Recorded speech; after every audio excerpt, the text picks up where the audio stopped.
What's going on, YouTube? This is No Level Cap Podcast, and this week we're reviewing Fantastic Four: Rise of the Silver Surfer.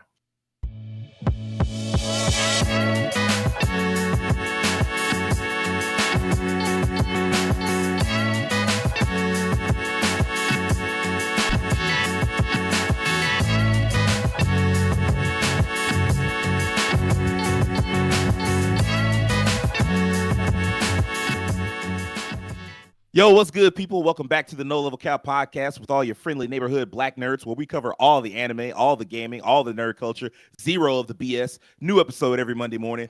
I am your host, Sage Ashford. These are my co-hosts, Rajhkeem Beck, Terance Flowers, and Devin Butts. Like Devin said, this week we're covering Fantastic Four: Rise of the Silver Surfer, and oh boy.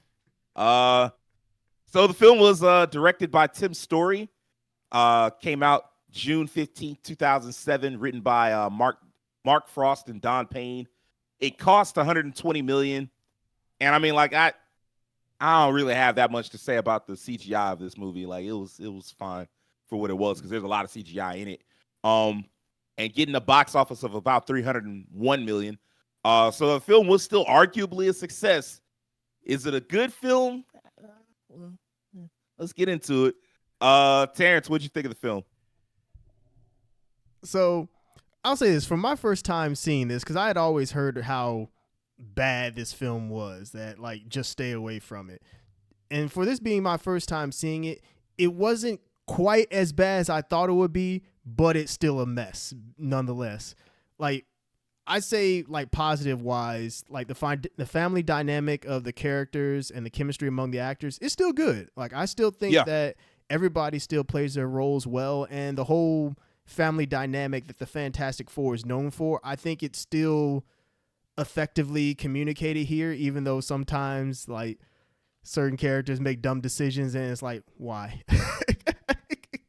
But I guess it's just like family. You have family members that make dumb decisions and you question it, but you still love them regardless. So, you know, that still works with this film. The film got a few laughs out of me. There were certain jokes where it's like, oh, that was funny. And then there was others where it's like, you could have done a little bit better. But for this one being more jokey than the first one, it at least at times was funny. Now, was it laugh out loud funny? No, but, got a little chuckle out of me here and there. Now, for what doesn't work, really, man, it's just the script with this one. Like, the script is just all over the place, from the fact that so much of it is focused on Sue and Reed's wedding, which, let's be real, man, like, why didn't you all just do a wedding like in a remote location or something like that? Why would you do it like smack dab in the middle of New York on a like rooftop? It just does not make sense at all. So it feels like that whole plot point could have like been circumvented in some way. And I get what they were trying to go for. Like, a lot of this film seemed like it's focusing on like, how do you deal with like the celebrity of being a superhero, especially when you're trying to establish a family or be a family. And I get it, but they just could have gone about it in such a better way, which I know we'll get to in like the plot analysis. But yeah, I feel like the script for this film just could have been so much better. I feel like the actors, they were doing good with what they were given.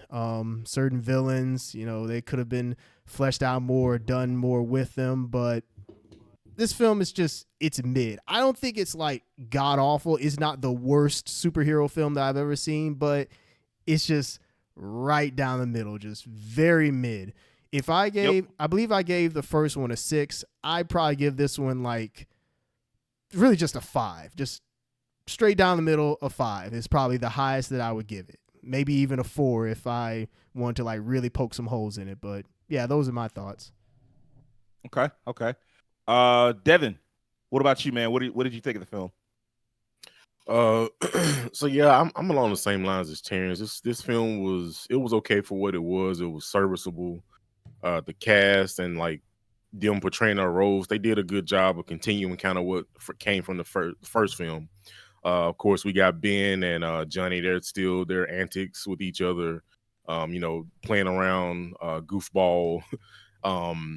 They show like the wedding thing, which is like, we knew it was going to get here, but like I do think that what Terance said is like they focus on this a lot, and it's like why would y'all be out? Just go somewhere remote. Like, don't be out here. You already in the limelight. But yeah, this film, I don't know. One problem I have with it, me personally, they took some iconic characters and didn't really do them quite justice. I feel specifically the villain in this movie, and then the villain's helper. You know, Silver Surfer has always been like such a cool character to me, and if I'm not mistaken, he's a cosmic being, right? If I'm not mistaken, or something like that. He gets his power from Galactus, so yeah. Okay. But I every time I'm seeing Silver Surfer, he's just a cool like character, like this freaking look like a T-1000 on a surfboard. And he's always had like this shroud of mysticism about him. Like, what does he do? Where does he come from? Like, why does he look like this? And I just don't think they really did those justice. So that's one thing I probably knock for this movie. You could have done so much more with those characters, and I'm sure we'll talk about the visuals of one of the characters. And they're gonna have the nerve to like have a shadow of how he should look. Yeah, I caught and that. then I'm like, what was the point of doing that? Anyway, we'll talk about that. So yeah, I dock points for that. Dr. Doom is just doing Dr. Doom things. I feel like that part of the plot where they're like, oh, let's get him to help. Why would you do this? You come on, bro. Like, dumb characters making dumb decisions. Bro. Yep. Like, what's that meme with Tom? He got like that. He got that laugh, that smile on his face, that this evilest grin. It's like, come on, bro. Y'all couldn't have not seen this coming 30,000 miles away. Yep. Oh my gosh, I can't believe this happened. So yeah, that was just kind of expected. It nobody was like, oh, well, maybe everybody knew what was gonna happen in that situation. The CG, I know Sage mentioned there was some parts I noticed, like there was one scene where the Reed CG looked terrible. I think it was the one where Sue, they were talking to each other and she walked away and she's like, nah, come back. And she like smashed them together. And then when he came out of it, he looked I'm like, whoa, they could have done a little bit on that one. But I mean, I get it. There was so much in the film, a lot more than the first film, especially like with Reed, like him getting like cold feet and like portraying like, rubber's not as, if it's colder, it's like he just like can't walk. Like I said, the jokiness there, the campiness with the family dynamic is still there. So I mean that part is good for me. The action really wasn't as much really as the first film that I feel like it needed more action. We got to like the climax and everybody's preparing, but it's like things kind of just came and just went really fast.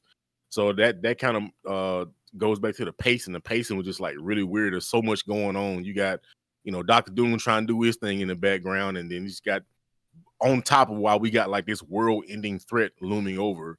It's like, I don't know.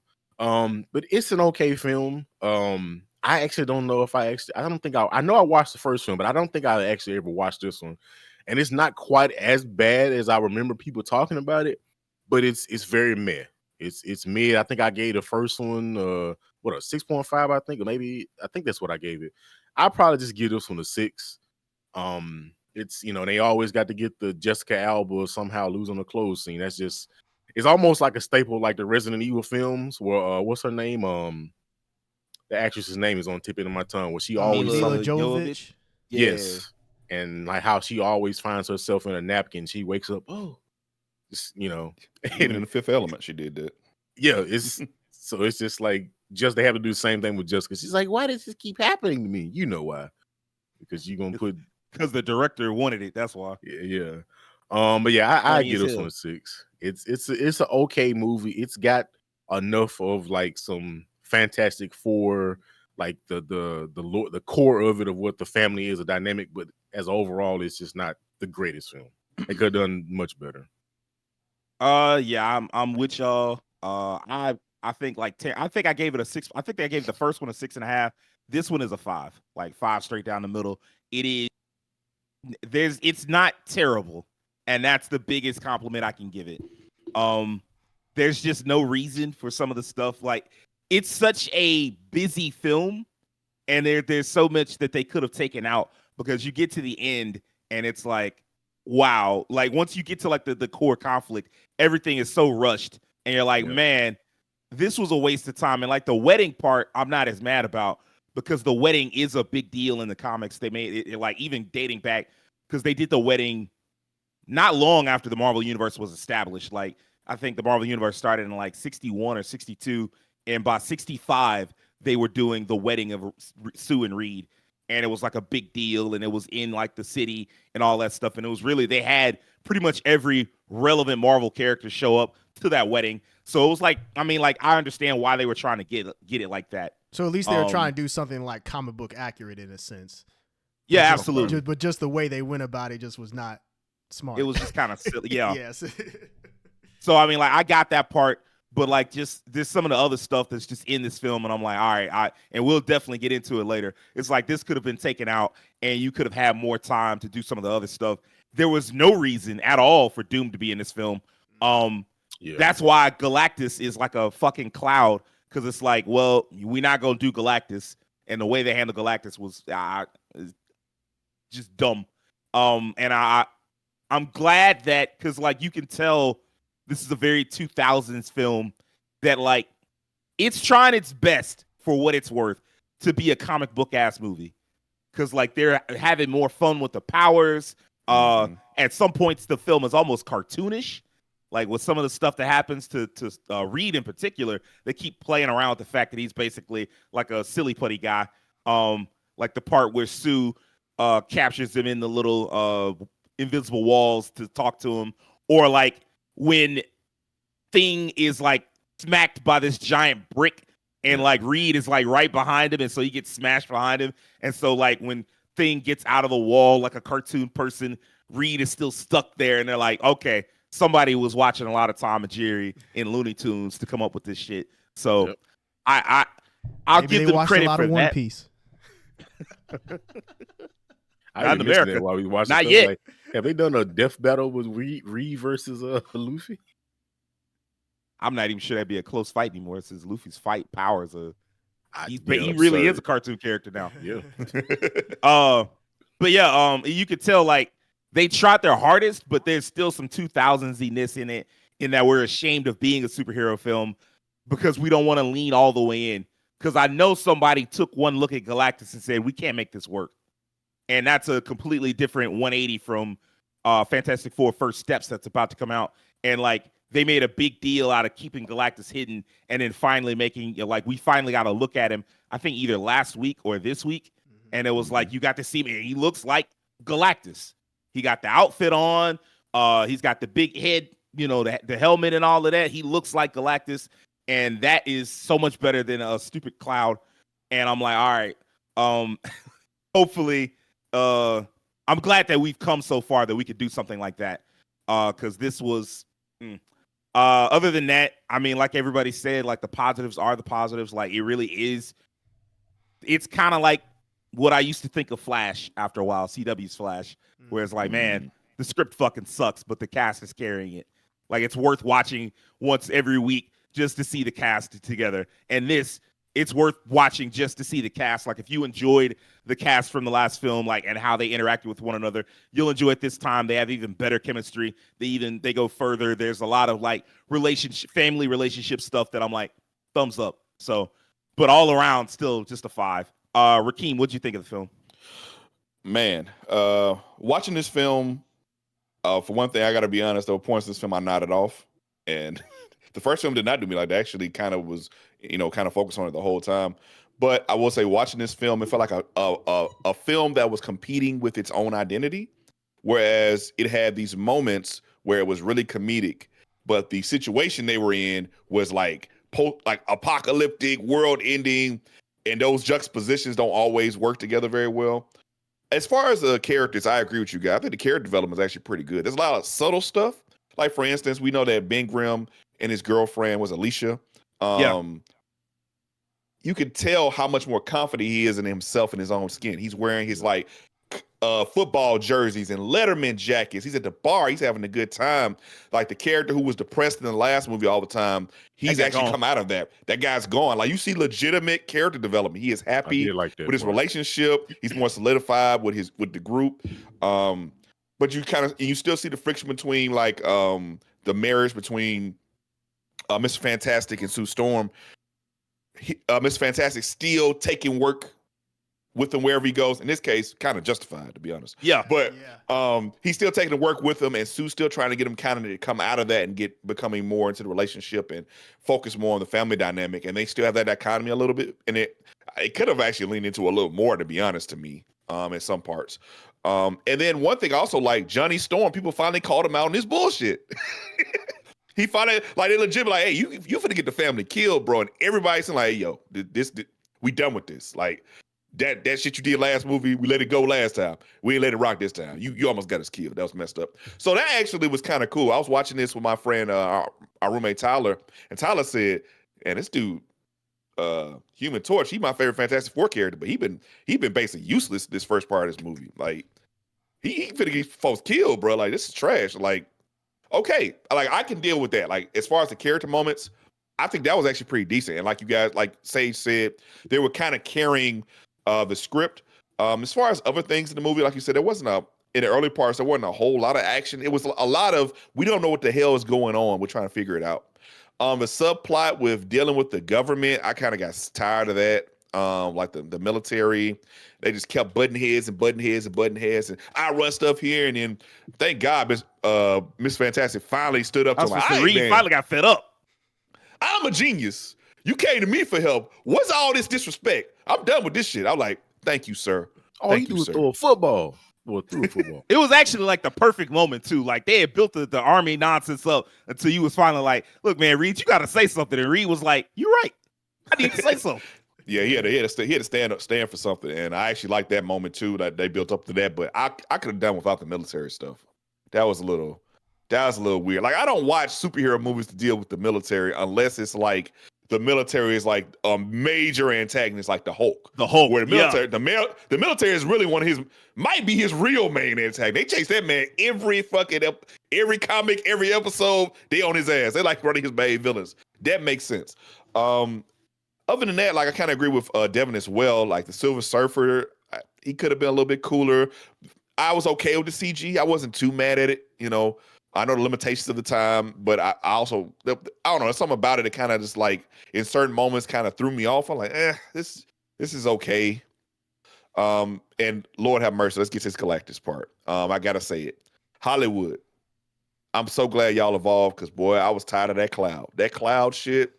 When y'all done blew the budget, and you try to bring the villain at the end. And they did this it wasn't just even in Marvel. This is what happened in Hollywood all the time. You could tell they had this big villain they had playing the show who was like cosmic level or huge or a big deal. And they were like, we ran out of money. He finna be a cloud. That happened a lot. It happened in the Hulk. It happened in this. It even happened like at the end of Mortal Kombat when Shao Kahn showed up, I believe, in the first Mortal Kombat movie. And I'm like, bro, you rooted it. I'm tired of these clouds. Thank God we got a fully featured Galactus in the new Fantastic Four movie, because I couldn't do that again. I might walk if I saw a cloud in any movie moving forward. I'm walking out the theater. You know, Dormammu like that. And Doctor Strange. Yeah, didn't they do I think he was like that? Dormammu, he looked like Dormammu, Okay. just like a MCU version of it, because he still had the flaming head, Yeah. and he still talked and whatnot. So Unless he was in a different film, was he in another film as well? That we're not thinking He was about. only in Doctor Strange. Okay. Yeah, well, Okay. Dormammu also like takes the form he he is kinda- wants to, right? Yeah, I was going to say he's Yeah. more like Yeah. what's the word? Malleable, he's kind of like with his inconsistent, shapes. you know. Yeah. Yeah. Okay. Yeah. But anyway, but yeah, I kind of agree with you guys. Like, pacing this film was kind of the marriage subplot, while it was character driven, and it was kind of cool to see them as like full-fledged celebrities and having to deal with that kind of constriction. Yeah, I didn't really care. They could have sped it up a little bit. The Johnny Storm superpowers thing, that's when it felt like Looney Tunes a little bit, where he got hit by Silver Surfer, and now every time he touched somebody, they transfer powers. It felt like I was watching a television show plot line for a full movie. That's what it felt like. It felt like this could have been done in a 30-minute episode, and they would have wrapped it up. But it still got stretched out to an hour and a half, which, I mean, it's not a television show, but it felt like it better fit something like that. I agree also, like, some of the jokes were kind of funny, and some of them were kind of, you know, whatever. Sue Storm comes in with Reed Richards with two women, and Big Grim says it's clobbering time. I was like, okay. It fit, but I guess looks like it's clobbering time. I'm like, all right, man. It's like they hadn't learned their lesson. They trying to sneak in comic book shit that they'll need. Like Yeah. I appreciate when they try to do like the comic book stuff that's necessary, but they trying to sneak in the catchphrase. It's like we don't need that right now. Yeah, I mean, I think for a long time, Hollywood was the era of quips was slowly dying out, but it was still there. The quip era, as I call it, that was around for a long time. Well, it came right on back with when the MCU started. I was gonna say it's funny how this came out in 2007, and Iron Man just came out the year after and like completely flipped everything, changed everything, revolutionized everything. That and Dark Knight came out the same year. It was just like, hey man, that's enough. Yeah, that's enough. 08 was legendary. Man, it was, man. Yeah, man. Actually, wasn't Spider-Man 3 out this year too? 2007? Yeah, this was the year of the threes. This was Shrek 3, Spider-Man 3, and Pirates 3, and all three of them were known for being notoriously mid. You down MID? Yeah, you know me. No, you don't. Well, anyway, but long story short, I thought the movie was okay. There were parts where I was kind of out of it. I even nodded off a little bit. I did like the character moments. I thought everybody did a decent job. I like the character development of Ben Grimm and Johnny Storm, where they kind of addressed the positive development of Ben Grimm and the negative development of Johnny Storm, because he did not change as a character from the previous film. And so he had to kind of have that moment in this movie instead, because people had to start calling him out. Hey, man, you can't, this lifestyle, this ain't positive, and you're on a team. And of course, dynamics of them wanted to break the team up as well. That was a subplot as well. They were trying to, like, the character subplots, I felt like were working a little bit, but it didn't fit this movie. It felt like it should have been in a different type of Fantastic Four movie, because the stakes were way too high to have all this other subplot mess going on. I think that was what kind of hurt the movie to its full detriment. But overall, I'll give it very similar, like a 5, maybe even a 4.5. I just was not super into this one. There are parts I liked, but overall, it could have been much better. Yeah, I think I that's why I kind of land at a 5, because it's like slap average. Yeah, you would think, like, going off of what people remember about this film or talk about, it's like you would think this is like the worst film ever, and it's not quite that. No, I've but seen it much is worse. Like you could, yeah, exactly.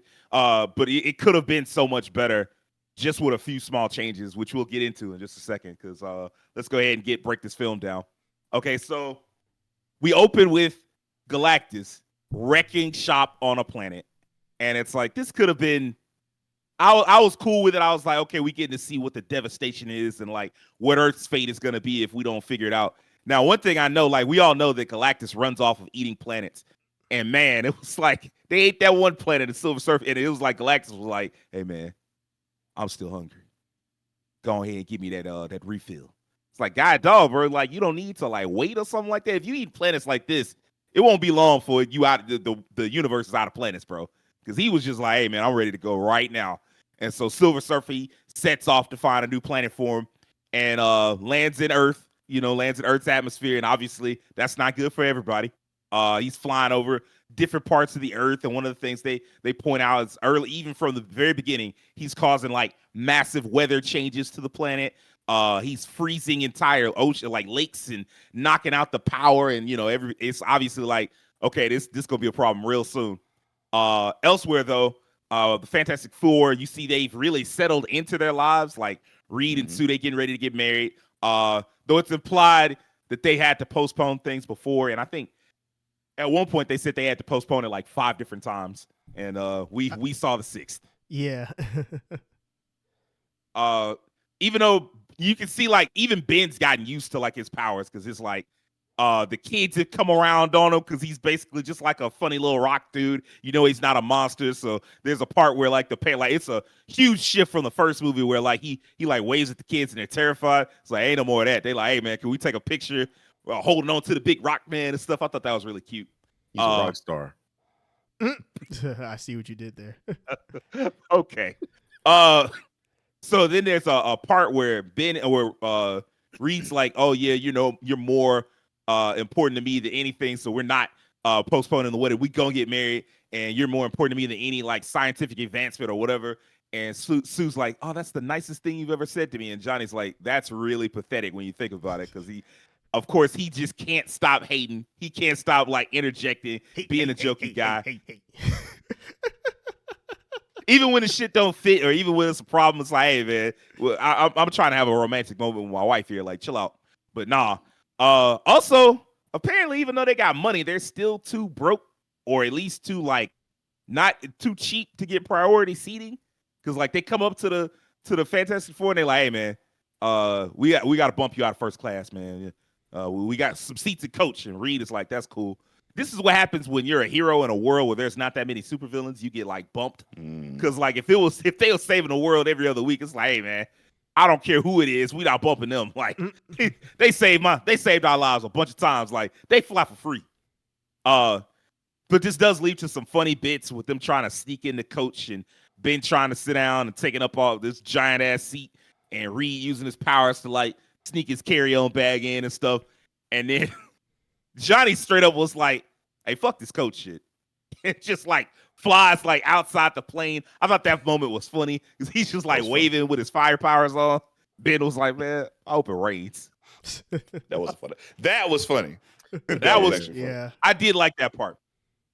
So the news is constantly pointing out like, all right, man, it's something wrong. We don't know what's going on. The weather's really messed up. There's these unexplained phenomena. It's gotten so out of pocket that the news is like wondering if it's the hand of God. And I mean, like, kinda, because Galactus is godlike in power. So, you know.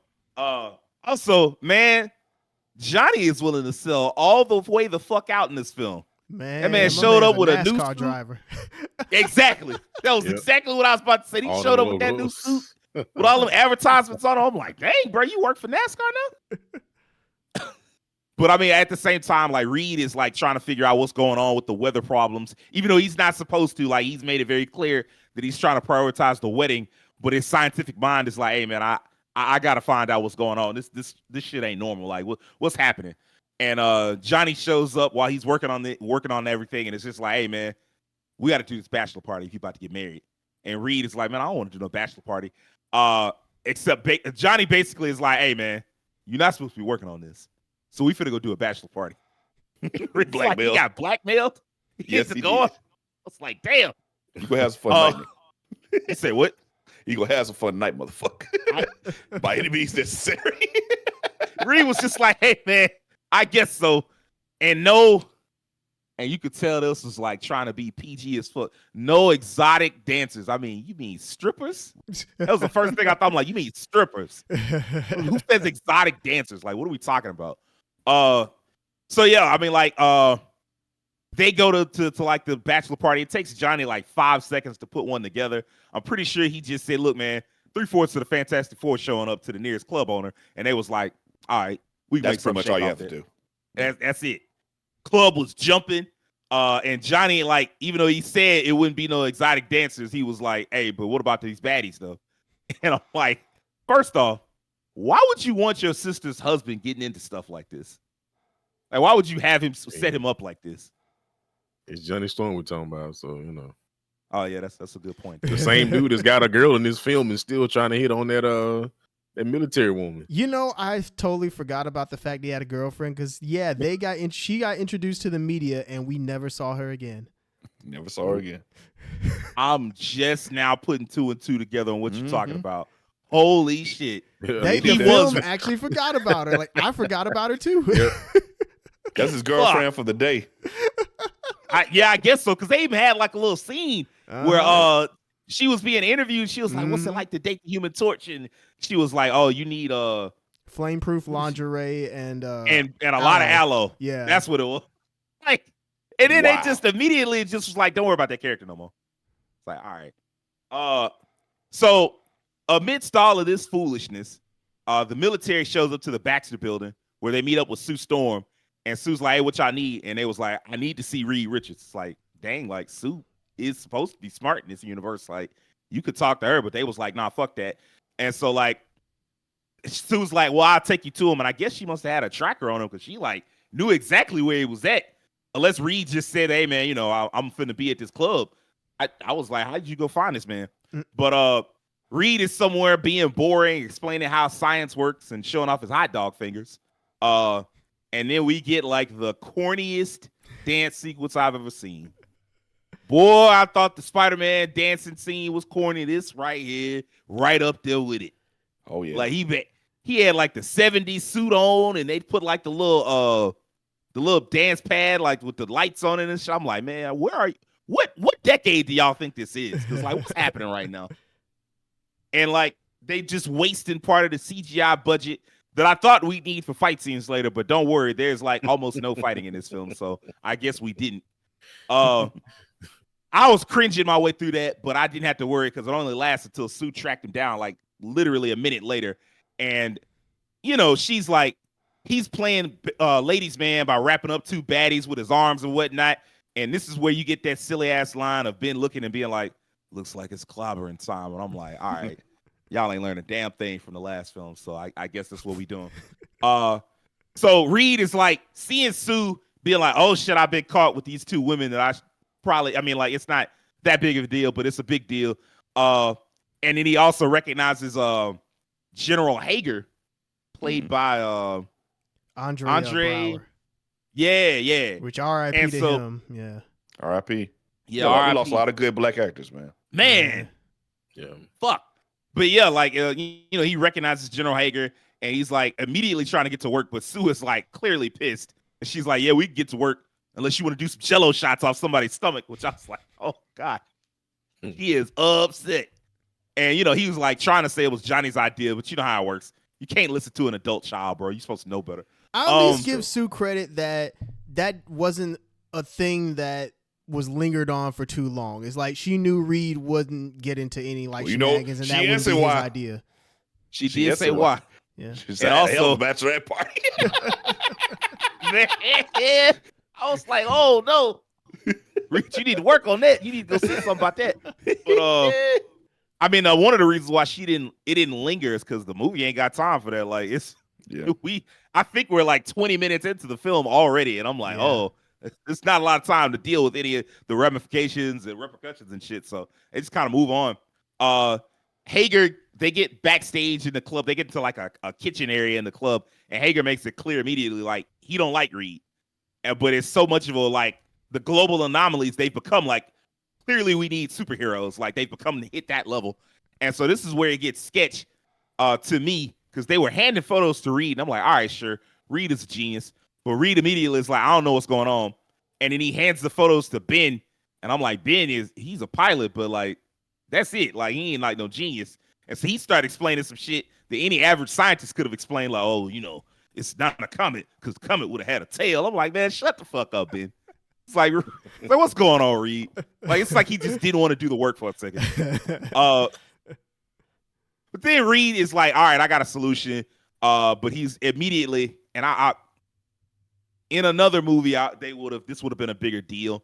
But like, he came up with like a solution to try to figure out, like, okay, this is how we track the dude and figure out what he's doing and what he wants and stuff like that, or what the anomaly is and whatnot. And immediately he turns it down because he's like, I can't do it because I'm getting married. And I mean, like, frankly, first off, the world is clearly at risk right now. So this is dumb. Like, I understand what you was trying to do and all, but just tell Sue, like, look, man, you want to have a wedding. We're going to need to have a world to have a wedding on. Let's figure this out later. And plus, I just don't like the duplicity of saying, I'm not going to do this, and then immediately starting to do it. Yeah. And it would have been one thing if he had done it without the military, but he, like, effectively must have called the military up and said, hey, man, I know what I told my wife, but I lied. I'm gonna go ahead and hook y'all up. Like, he tried to be. That's one of those problems that, like, sometimes when you an intelligent person or a problem solver, you try to do everything all at once, and that stretches you too thin. In this case, literally, because he's a stretching man. Yeah. So, like, I think that's part of, like, his character is that he tries to fix so many problems at once and tries to do so many things at once that character says, hey, you can't do everything all at once by yourself all the time, man. Exactly. Hager drives off angry, but not before Johnny tries to get with one of the general's aides and gets, like, curved hard. She was not having it at all. At first, I thought she was, like, kind of flirting with him, and I was like, is this going to be another scene where Johnny just, like, easily gets into a girl's drawers? And no, she was not having it. So Reed apologizes for the bachelor party, and this is where Sue was just like, hey, man, well, you know, this ain't nothing compared to what I did at my bachelorette party. And I was like, your only friends are the Fantastic Four, so I don't know about this. I feel like you just made that shit up. But I mean, she could have been down at the local sipping paint. You know, I don't know. Maybe Alicia knew some people. I Possible. also feel like Yeah. considering that they're celebrities, I don't know how wild of a party you could actually have without it getting out to the news. Being all on the news, yeah. So I don't know. Like, I doubt it. So even though Reed, like I said, even though Reed turned down the general, he's like still building the device. And I mean, like, he should have just explained shit. But they don't, I mean, like, they don't waste no time. Like, they get right to the wedding. And this is where you get Stan Lee. They sneak Stan Lee into the scene where it's like the showing people trying to get into the wedding. He's like, yeah, man, I'm on the list. My name is Stan Lee. And they're like, yeah, buddy, get on out of here. And I thought that was cute. It is because Stan did write the wedding of Reed and Sue. Because he was still working on the comics when that happened. That's how early on in Marvel's history that it happened. So I thought that made sense. But yeah, Sue is having wedding day jitters, or really she's like frustrated because she's like, hey man, this shit is normal. And I'm tired of being like the only superheroes. And this is why I always think this is weird. I know I've seen some people try to argue that it's better to have like one superhero. But to me, that shit never fits. It's like, nah, they were designed in like a world that has superheroes and superheroic shit. So it's weird when it's just they're the only ones. And like, of course, they get all the attention. And she's like, hey, man, I kind of don't like this. And it's Alicia that has to calm her down. And that's when I remember, like, oh, shit. I guess she could have hung out with Alicia for a while, bachelorette party.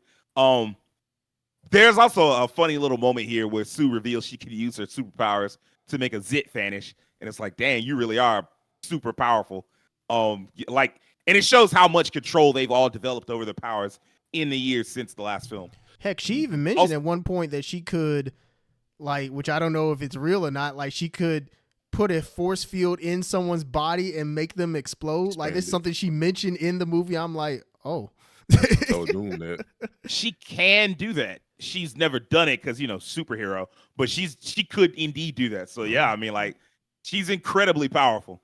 But yeah, like, also, like, we see Reed still working on this nonsense, and I'm like, man, you're a dweeb. Like, at least take the wedding day off. You could get back to this tomorrow, unless you just gonna cancel the wedding, and he wasn't. So, and then this is also where you get the scene where Reed realizes he's about to get married. He's like has cold feet, and he literally can't like contract himself. He's just all stretched out and shit. They really do as much cartoony shit as possible with this character. So then there's a line. Real quick, I want to bring up this part where Johnny is talking to Ben after seeing Ben and Alicia together. And he basically was like, how y'all fucking?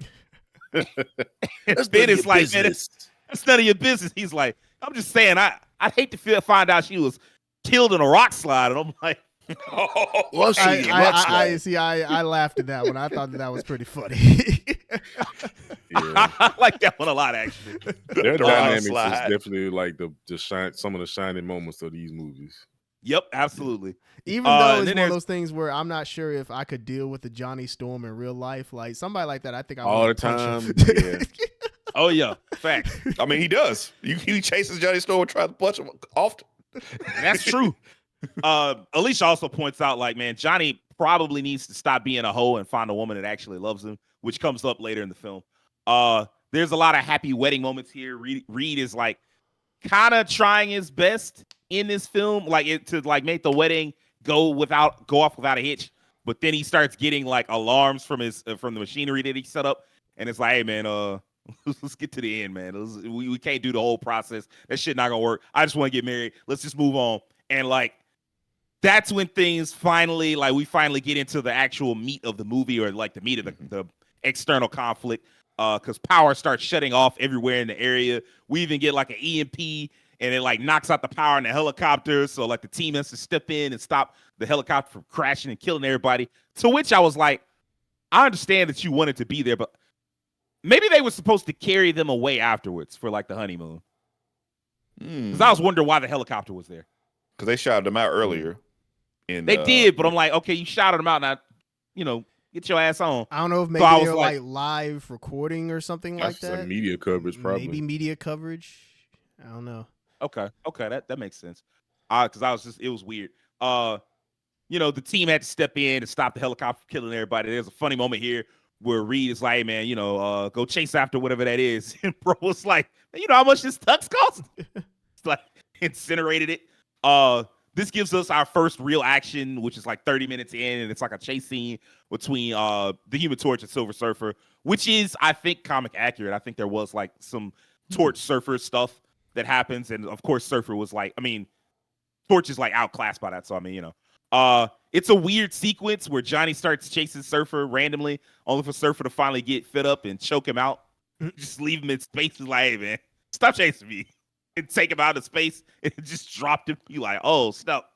The fact that he said, you win. Yeah, you win. Like, first of all, he would have died, but I guess that's neither here nor there. But he cut his flame powers back on just in time to like slow his descent. I guess. I'm talking about when they were in orbit. Like, he let him go pretty quick. I don't think. I know what Devin is getting at is like, at that level of the atmosphere, I think you'd be kind of oxygen deprived, but it's a comic book movie, so Yeah, and then like, disbelief. Yeah, well, there's a lot of that in this film. So Johnny crashes to Earth in the desert, and Surfer like summons Galactus. He's like, "Let it be done quickly," which is cool. Somehow Johnny made it back to the Baxter Building, where they explained that the Surfer showed up because it was like it knew it was being monitored. He was like, hey, man, I know what's going on. Cut that out. Now, why he would care he was being monitored when Galactus was going to turn this place into lunch, I don't know. But, that's what happened.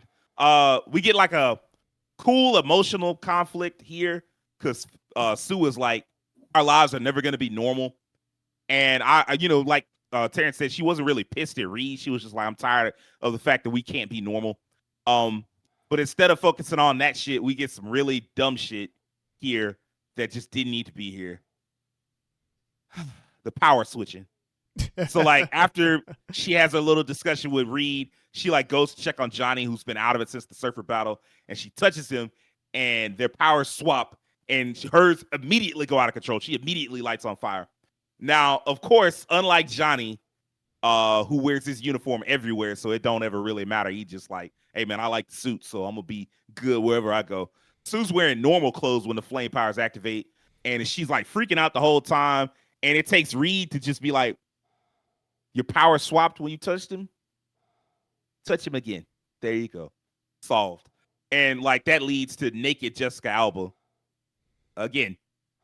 Because it's still the 2000s and people still horny as hell. And yeah, the cheeks was out. I'm like, man. All right, when people say, oh, it was different when they was younger, it's like, hey man, just watch this film. You'd be like, no, it's not. Because the people still had hella phones back then and they was just, Shoot, 07 was when the iPhone came out, I think. Yeah, I believe so. It had just come out. So like camera phones was becoming very common. Yeah. There's a funny bit here. Reed explains like, okay, when you touch the Surfer, some stuff happened. Like he explains like the fake science of it all. And then like Ben immediately puts it together to like touching powers, like makes it switch. So Ben is like, all right, I'm finna fuck this man. And immediately was like, hey man, give me a hug. It's like, and Johnny's like, wait, hold on. He just said that if we touch, our powers gonna change. Don't touch me. It's like, nah, you getting this hug. Come here. You've been joking all this time. Now you get to see how it feels. Exactly. Yep. And so like he touches him and they swap powers. We get to see Johnny with the Thing's powers and Ben using Torch's powers to fuck with him. That was a great moment. Interestingly, he's doing all the things that Torch did in the first movie, the snap thing to create the fire, and like throwing fire at dude's face, all that shit. And Johnny is like, look, man, I'm the jokester. And immediately touches him like, hey, man, we're not gonna have none of that. Cut that shit out right now. And after that, Sue is like breaking down. She's like, hey man, this too fucking weird for me. Our lives have become too fucking weird. I just want some normalcy. And Reed's like, I got the answer. Fuck this Fantastic Four shit. We'll just go get married and quit. And I'm like, all right, if the world needs superheroes, that's not gonna work. But whatever. And like Sue's like, oh, what a great idea. We can go ahead and quit. What we gonna do about Ben and Johnny? And they was like, man, we'll tell them later. But Johnny is like overhearing them, so they already screwed. Elsewhere, Doom, who shouldn't be in this fucking movie, tracks Surfer down, confronts him. He tries to talk Surfer into working with him, and when that doesn't work, you already know time to try murder. So he like attacks Surfer with some electricity, and Surfer's like, "Get that bullshit out of here," and just blasts him with something that basically like healed him. Yeah, that's what it seems. I guess because the Surfer's powers work on molecular level, right? He can control molecules, so it like healed whatever condition Doom had. Yep. Yeah, I don't know. Yeah. That was a little contrived.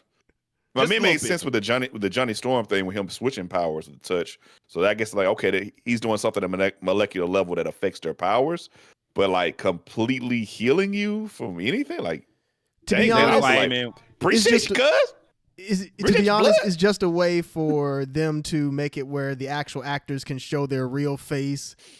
That's really all it is. That's all it was. Yeah. Hollywood's obsessed with that too. That's why we can't get full costumes all the time. That's why you had to see what John Halo looked like. Yeah, it's kind of like it can also be like a vanity thing for some actors where it's like they want their actual face to be seen. I don't know if maybe like contract wise it might also be a thing too where if your face is seen you're actually recognizable, maybe you get more pay out of that. I don't know, so there might be a lot of stuff behind the scenes on that. At least like when they did it on The Mandalorian, it felt like a big moment when he took his helmet off. Yeah, like a really big moment, and he's primarily still keeps it on the whole time. So back at the Baxter building, Reed is like explaining that Surfer leaves a trail of destruction wherever he goes, planet to planet. And so the only chance they have is stopping him. And so they agree to track him down. But of course, Johnny immediately on their way to like trying to track the Surfer because they figured out where he's going to be next. Johnny immediately can't keep his mouth shut and it's just like, hey, man, y'all about to quit and you about to leave Ben and leave me and Ben. Like, what the fuck we going to do? Like, and that's the worst time to have done that because it just leaves them fractured as a group just as they're about to face this extremely powerful being. And this is where everything kind of goes wrong because Surfer's nonsense causes a Ferris wheel to like break apart. And so they have to use their powers to like put it back together. But even that almost goes wrong. And it's like, that's the part where it's like, man, Johnny really is about to get some people killed because he like accidentally touched Reed, caused Reed's powers to just deactivate. It's like, hey, man, like, what are you doing? But Reed was, I think, smart enough to just like, you know, use the flame powers to like put the shit back together just in time. And they managed to save like everybody. I'm like, okay, because that could have gone way wrong. This leaves Sue kind of a mess, like everything the way it's happening, because like she had to stop the Ferris wheel with her force field powers, and like you can see she was like bleeding out and stuff. Like even though she's the most powerful, she's the one whose powers, like if she overuses them, has the biggest danger. But they don't have time to like even check on her because the Surfer is basically tearing the world apart. Because where there was once an ocean, it's just like a giant hole with no water, nothing. It's like, all right, well, somebody gonna do something about this. But that was terrifying. Man, it was. So now things get really stupid because Hager, after seeing the Fantastic Four kind of fuck up, is like, I know what I can do. I got the answer to this. I'll bring in Victor Von Dooms. It's like, none of this makes sense. There's no need for any of this. We could have just cut all this bullshit out of here. But to Ben's credit, as soon as he sees Victor, he like almost crushed that dude off rip. He was like, it's on sight, brother. Like, I remember what happened in the last film. You tried to hold us. You tried to kill all of us. So bet it's on sight. And Hager was like, he's got valuable information. And I'm like, so what? He's a mass murderer that nearly destroyed New York and very clearly said, I want to take over the world. Like, why would you do this? So, I mean, this is just a silly way to get Doom into the movie. Hager comes off as just such a fucking dweeb here. He's like, the only one I've regretted trusting is you, Richards. And I'm like, all right, you gonna learn today. Because he only had a couple more hours before it was over for him. This is a great moment here where they kind of separate and Reed and Doom are working on a project while Johnny and Ben are like at a bar or whatever talking it out. And they're talking about like what will happen if Reed can't figure it out. And Johnny admits that it would probably, because like there's a part where Ben is like, I mean, part of me wants to go down fighting, but really, if I knew I really had no chance, I just want to spend the last few moments with Alicia. And Johnny's like, man, it sucks because I really ain't got nobody for that. And Ben is like, well, you still got me, pal, which is cool because, like, you know, Reed and Sue do still want to break the team up. And it does show that they are still a family at the core of it all. So obviously Reed is like freaking out he's like, oh shit, I got to figure out how to literally save the world right now.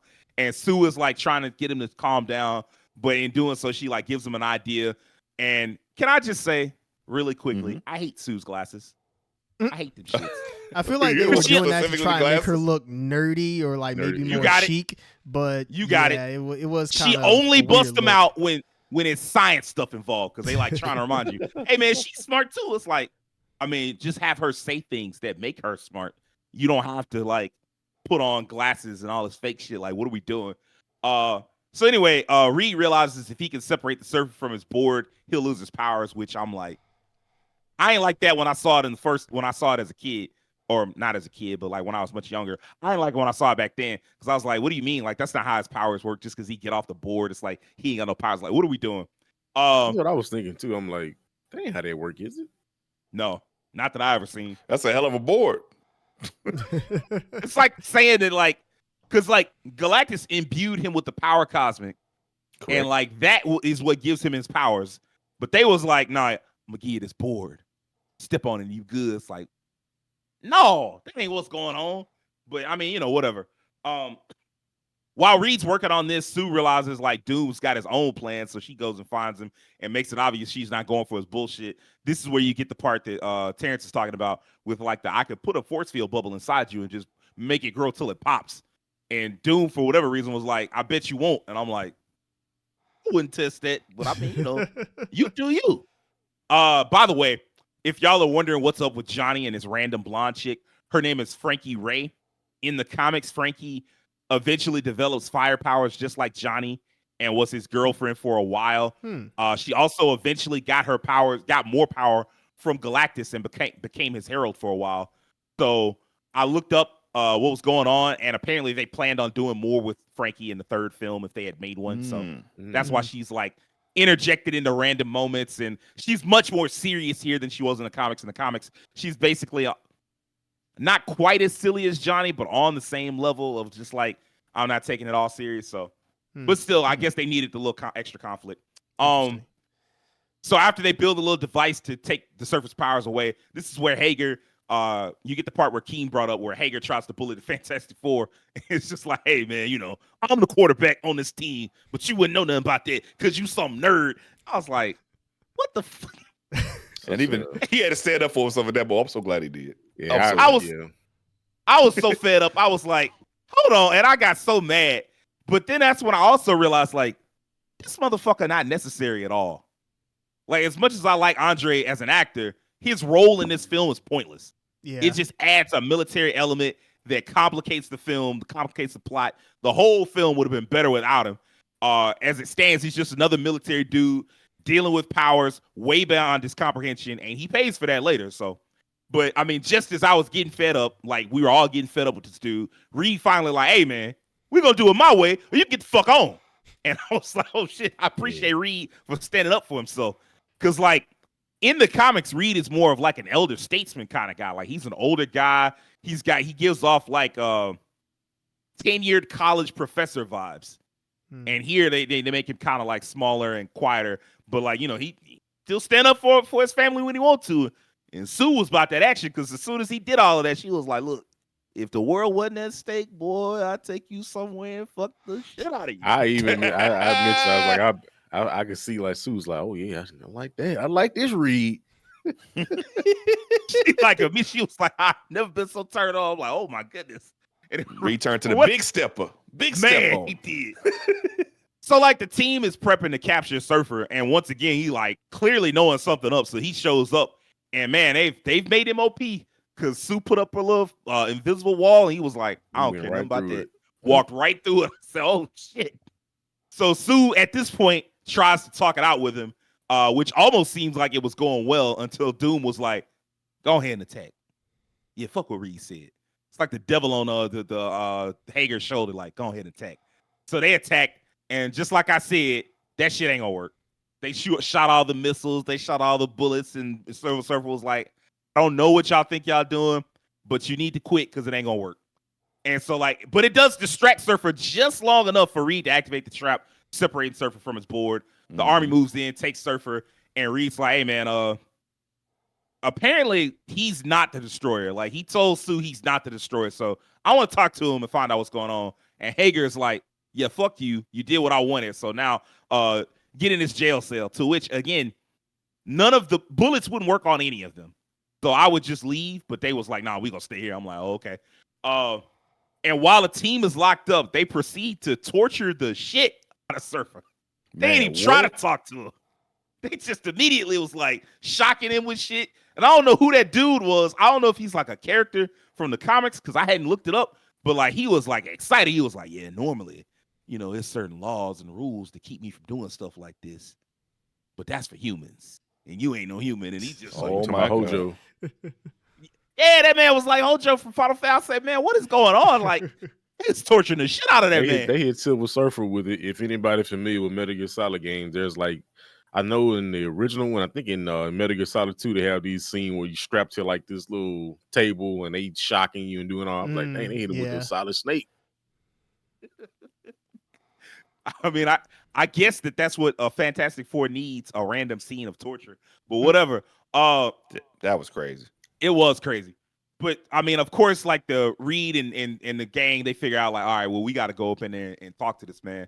We got to get some alone time. So Sue is like, all right, I'll sneak in, use her powers. And like, to her credit, she never gets caught. It's not like, even though she can turn invisible at any moment, it's not like she ever like sets herself up in a situation where she gets caught and looks stupid. Like, she just snuck in there and talked to him. So then when she gets in there, of course, Surfer immediately caves because this is a hot blonde. So he like, hey, man, I got to talk to her. What's going on? It was weird because they have this weird connection, which he explains later. That's just like, oh, it's because I am, you remind me of my girlfriend. So that, I mean, I guess that part makes sense. We do get the origin of Galactus here, though, of course, it's just the stupid space cloud, but it is the devourer of worlds. And I do think it's cool that they explain that Surfer did this to save his home planet. Little fun comic fact, when Norrin Rad, Silver Surfer, promised to collect planets for Galactus, Galactus was like, cool, but I can't have you like just turning on me and not doing the job properly. So he like erased parts of Norrin's memory. So once he got his powers and lost his memory, Norrin basically just pointed out his own home world was a fine place for Galactus to feed, even though he only did it to save his planet. So, man, Galactus really does fucking suck. Anyway, this comes down to him being reminded of his. He was like, look, the board is what summons Galactus. And then he asks, like, hey, man, you need to make peace with whatever gods you got because he's going to be here in a couple hours. And I think at this point, there's maybe 30 minutes left in the film, if that. And I'm like, all right, well, I guess we got to get going. So Doom asks for the opportunity to study the board, and Hager, for whatever reason, is just like, yeah, but I need to be in the room and I'm gonna pay attention the whole time. And I'm like, you a fucking fool. Because Doom still got his powers. So I mean, Doom is immediately back to his murdering ways. And as soon as he get in the room with the board, he like kills everybody except Hager, apparently. Now here's my question. Once Doom got the board free, why did he put the costume back on? I have no idea. I guess he probably liked it. He probably just liked it, I was gonna say, I guess he felt powerful with it on. I don't know. It's me. It's me, Dr. baby. Doom. It's me, baby. It was a part of me, man. It was literally on me at one point. So hey, it's me. And he killed a dude that took the mask off of him. I'm like, God dang, bro, this man just can't stop killing people. Like, he put the hood on and everything. It's like, yeah, he did kill Hager, didn't he? The power. He did. No, I mean, like, he. Oh yeah, I was getting to that. Oh, you talking about immediately? Like, at first he just used the electric powers and just shock everybody, and everybody else was dead. And Hager apparently was still alive for a little bit. But his costume is more comic book accurate now. Like they said, he got the cape and everything and the hood. And he was even aura farmer while he was putting the mask on. And I got it. Just mask up. We got 28 minutes left in this film. Let's go. And some of that is the credits. Let's get this shit going, baby. So he like mask up. Like, Hager comes back and is still alive, tries to shoot at him, and it lasts like 5 seconds before Doom fucking vaporizes half that man's body. Just, boom. It's like whole parts of him is just missed, like half his face gone, his arm was gone, leg gone. I'm like, oh my God. The effects on that definitely didn't look that great. Yeah, that was a little jank. It looked very comic booky. I'll say that, and not in a good way. Speaking of comic booky, you have that moment where Reed, where Doom blows the doors off the little location, and like it knocks Thing and Reed back. You know, Sue and Johnny get out of the way because of course they would have been hurt by it. Well, not Sue because she could have just put up a barrier, but whatever. So yeah, we get that silly cartoon moment with Thing where he's like planted into the wall, gets off of it, and Reed is planted even further back in the wall. Bro was looking like Wile E. Coyote. But all right, everybody ready for some dumbass product placement? You know, they got to catch up with Doom. Dodge, So baby. Doom so Reed got to summon the vehicle he was working on at the start of the movie, the Fantastic Car, which is sponsored by Dodge and has a Hemi engine for some fucking reason. I'm like, what would it need a Hemi engine for? Like, it has to fly, and you put in a regular like Ford truck, or not Ford, but Dodge truck. You put a Dodge Ram truck engine in that bitch. Like, what? I don't. I wonder. Engine, Chrysler Hemi engine. Oh, okay. Yeah, you got me. I mean, it's the same company, so yeah. Yeah. Let me ask y'all, how much money y'all think Dodge put down for that? A couple mil. Probably quite a bit.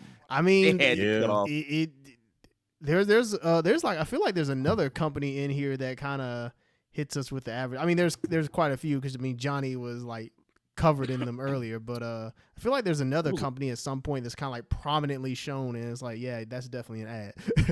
Yeah. Virgin. They showed, but that was back. They showed Virgin Mobile. Oh yeah, I did see that. Yeah. I forgot the brand of car that Johnny got out of when he went up to with his girlfriend. I think it was a BMW or no, Mercedes, I believe. Probably. It's at this point, by the way, that the film's runtime really catches up with it because it's like 20 minutes left, including end credits, like I said. So the Fantastic Car shows up, gets totaled in like 5 minutes, and they're like, oh, okay, we got to get the Doom away from the board and get. So like with that time left, they got to get Doom off the board. They got to get Surfer on the board, convince Galactus to leave, and they haven't even attempted to explain why Surfer would even bother to do that. Like they saved him, but it's like a problem that the Fantastic Four created because like they're the ones that separated him from his board and got him tortured. And it's like, oh well, could you save our Earth anyway? It's like, nah, fuck y'all. Like, I'm gonna get y'all 8 like everybody else. But we do get a couple of cool moments with the Fantastic Car flying around, and Reed. There was a silly moment where Reed like saves Sue in one of the Fantastic Cars by just grabbing it and be like, "Get that out of the way." I was like, "All right, sure." And of course, everything got to end in New York City, even though we was forever away from New York City. We got to get back to New York. Doom immediately sees the Surfer and is like, "Hey, man, the best way for me to keep these powers is if I just kill the Surfer." But Sue sacrifices her life to save him. She puts up a invisible force field, but of course that doesn't work because I mean it's the Surfer. It's the Surfer's powers, and we already seen that shit didn't work, so she gets stabbed. That death. Y'all want to comment on the death scene? I got to, cause I looked at it and I was like, did she just roll her eyes to the right and like, yeah, like it's very much the thing that Devin be poking fun at. I ain't got no regrets. Bruh, it reminded me of like that death scene, like that dang squirrel that went viral for faking it was dead, but like put the broom over his body and shit. I was like, you could have put a little more effort in this death scene. This is like, I ain't gonna lie, I even thought I saw her breathing. I was like, all right, this is wild. There's definitely an art to dying. But also the piece that he stabbed her with vanished. Like, wait, what? Like, well, it's just a construct, I guess. Oh, construct. Okay. That's what. Okay, that's right. So that but it didn't even leave a hole or nothing. I don't think. Like that wasn't even like. Definitely did not. I was like, huh? Internal stabbing. Oh, okay. Now we ain't got time to explain none of this because the movie is about over with. Even though there clearly needs to be a lot more time left in this film. Before they can even process Sue sacrificing her life to save the Surfer, Galactus pops up, and there's like 10 minutes left. Fortunately, they set up a plot MacGuffin at the beginning of the film or near the beginning of the film to figure out how the Fantastic Four can take on Doom. They take advantage of Johnny's power stealing powers or thing to give all their powers up at the same time so he could turn into Super Skrull and fight Doom solo. And I'm like, I guess I didn't really. I guess to shake up the fight scene so it's different from the first film because they used the powers together to beat Doom the first time. Now they got to put all their powers into one dude. Ronin Warriors. Yeah, Bleach. I Squad like Zero. Ronin Warriors a lot better than this. I'm gonna lie to you. Of course, now it's too late. I mean, like they fight him. Like Doom comes up in there and like fights Johnny for like maybe 30 seconds, a minute. Like it's just, and I mean, like to their credit, Johnny was whooping that ass, which I'm like, I don't think even together y'all can whoop the Surfer. So I don't know where y'all got this from, but whatever. But he does Johnny's redemption angle. Yeah. Okay, that's a good point. That's what this is. The important thing is that he fries the machine that connects him to the board. But like at this point, it's too late because Galactus is already here, and Sue's dead.